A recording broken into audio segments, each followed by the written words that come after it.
ओम नमः शिवाय। लिंगाष्टकम् बलिर्ममुरारिसुरार्चितलिङ्गं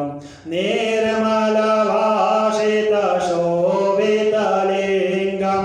जन्म च दुःखविनाशकलिङ्गं तत्प्रणमामि सदा शिवलिङ्गं देवमुनिप्रवरार्चितलिङ्गं कामदहं करुणाकरलिङ्गं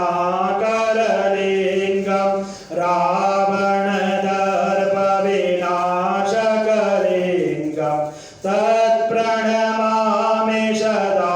शिवलिङ्गं सर्वसुगन्धिसुलेपितलिङ्गं बुद्धिविवर्धनकारणलिङ्गं सिद्धसुरासुरवन्दितलिङ्गं तत्प्रणमामि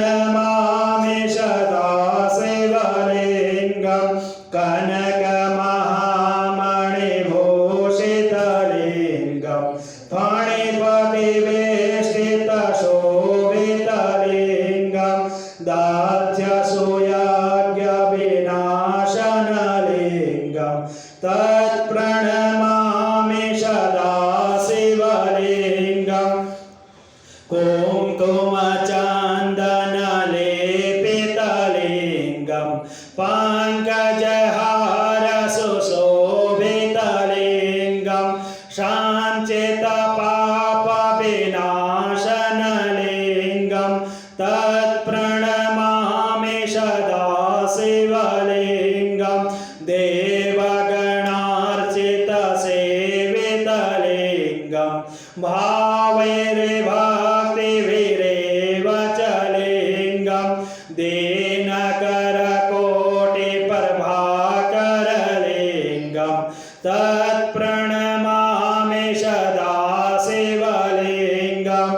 अष्टदलोपरिवेष्टितलिङ्गं सर्वसमुद्भवकारणलिङ्गम् अष्टदरिद्रविनाशितलिङ्गं तत्प्रणमामि सदा शिवलिङ्गं सुरगुरुसुरवरपूजितलिङ्गं सुरवनपुष्पसदार्चितलिङ्गं परात्परं परमात्मकलिङ्गं तत्प्रणमामि सदा शिवलिङ्गं तत्प्रणमामि सदा शिवलिङ्गम् ओम लिंगाष्टकं लिंगदेवताभिर्दां नमः शाम्ब सदा शिवार्पणमस्तु।